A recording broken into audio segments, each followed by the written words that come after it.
So Kevin wants to know my thoughts on adjusting carbs based on whether it's a rest day or workout day. And Sean got a little bit more detailed and specific with his question in regards to fat loss and wondering if he'd benefit from bumping up his carbs on workout days in order to maximize his lifts, maintain his strength, maintain his muscle mass while he's burning fat during this cutting phase that he's on. And these are great questions. And if you have any questions that you would like me to address in upcoming videos, please be sure to drop them down in the comment section below. Now, in regards to eating less carbs on rest days and more carbs on workout days, I really think this is a matter of overcomplicating things and overthinking things for most people. Now, are you going to be able to maintain your muscle mass anymore if you bump up carbs on workout days? No, that's not going to be the case there. Can it increase your strength or like help you maintain your strength, maintain your lifts, maximize your lifts as Sean was alluding to there in his question there? I'd say likely not, but it's a tough call to say. We all respond differently to different macro ratios and all that kind of stuff. So it's really a matter of doing a little self-experiment yourself, and you really need to put some time into it. So I'd say at least 2 weeks where you're focused on consuming more carbs on training days, less carbs on rest days, seeing how you respond during that 2-week period here, and then do 2 weeks where you're keeping your carbs consistent each and every day. Doing so with a heightened sense of awareness. You really got to pay attention to the quality of sleep that you're getting each and every night, the stress that you're under, your hydration levels, because all of those things can play a big role in your gym performance, likely even more so than the amount of carbs that you're consuming. I'd say out of all of them, sleep is probably going to have the biggest impact on your performance in the gym and maintaining your muscle mass throughout this process here. So I wouldn't overthink it. I wouldn't overcomplicate it. And really, in the big picture, you kind of got to look at what you're sacrificing in order to increase your carbs on those training days. If you're decreasing your protein intake in order to increase your carbs on those training days, I mean, that protein is the building blocks for rebuilding your muscle, repairing your muscle, helping you maintain your muscle mass throughout this journey, and maybe in some cases, increasing your muscle mass throughout this journey here. So that's one area you want to make sure that you're not sacrificing there just to bump up your carbs to maybe increase your performance there with your lifts. And the other thing would be, are you sacrificing your fat, especially if you're in a pretty aggressive calorie deficit, or at least if your calories are relatively low. Like once you start getting under 2,000 calories a day, if you're bumping up your carb intake there and you're trying to keep your protein intake high, your fat, there's a good chance that it's going to dip lower than it should be there. So you want to make sure you're getting an adequate amount of fat in your diet, because that can play a huge role in your hormone health and just your overall well-being. So making sure that it doesn't drop any lower than, let's say 0.3 grams per pound of your body weight there, or no less than really 20% of your total intake. Now, if you want to see a bunch of different sample meal plans that I've followed while going through multiple cutting phases there, I'll include a link down below in the description, as well as a top pinned comment. It's the Lose Fat, Get Jacked Nutrition Guide that includes those 3 sample meal plans. So it's going to give you some good insight into the different approaches that I've taken. But what you'll find in those guides is mostly, I'm not trying to hit a certain macronutrient ratio when it comes to my intake there. I'm just making sure I'm getting an adequate amount of each macronutrient there. So I'm not dipping below that 20% fat when it comes to my diet there. I'm trying to keep things relatively close to that 1 gram per pound body weight when it comes to the protein intake. And the rest is going to come from carbs. That was a question that Sean had there as well.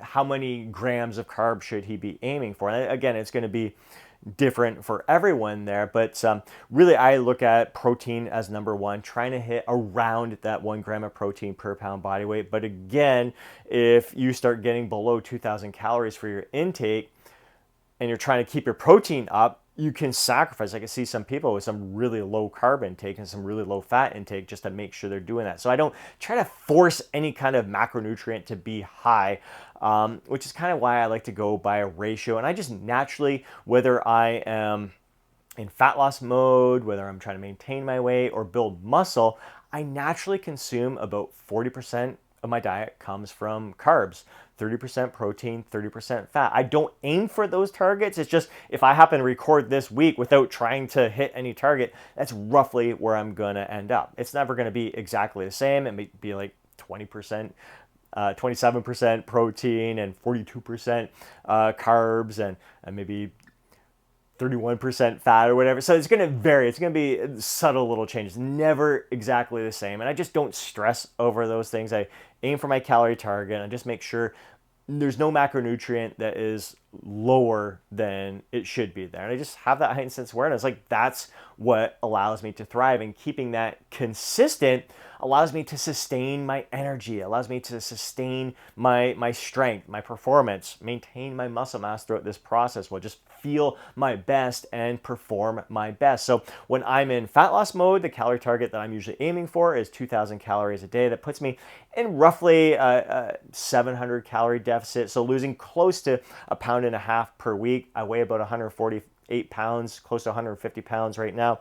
So I'm aiming to lose about 1% of my total body weight per week. So that'd be 1.5 pounds per week.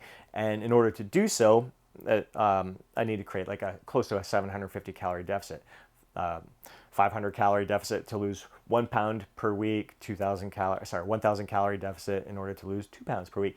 General rule of thumb there. So 2,000 calories is my target that I'm aiming for. And in that case, the carbs I'm usually consuming is around 200 grams. When I'm trying to maintain my weight, I'm right around 2,700 calories and I'm like 270, 275 grams of carbs. Again, never exactly the same. It might be as high as 300, it might be as low as 250. I don't try to hit a specific target there. It's just roughly in that area. So again, these are things that I just don't stress about, I don't worry about, but it does help to experiment, and doing so with that heightened sense of awareness. So if you do find you're keeping your calories consistent and everything, you bump up your carbs on training days, you're like, I'm able to keep my lifts higher, maximize my lifts. I'm able to maintain my strength there in that process. That's great.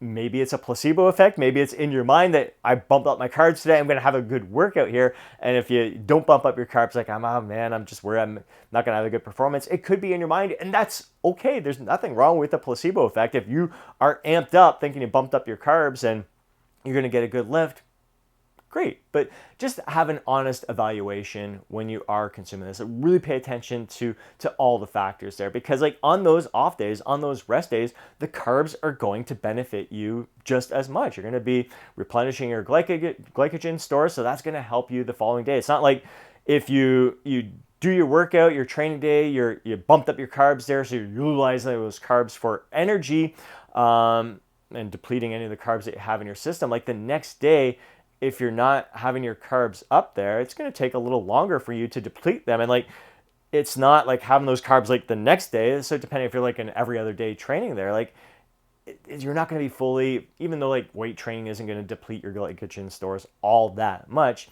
you still, I like to keep things consistent, just to keep everything level, and like what you consume the day before is going to have an impact on your training the following day there. But again, I just don't overcomplicate it. Don't overthink these things. For myself personally, I certainly don't. I keep things just consistent across the board. And I just find when I do that, that's when I thrive. That's when my energy stays consistent throughout. So my mind, my focus, my mental clarity, my performance, and everything that I'm doing stays consistent, stays on top of my A game when I'm keeping everything the same. So those are my thoughts. Would love to hear everyone else's experiences, so please be sure to share your personal experiences down in the comment section below.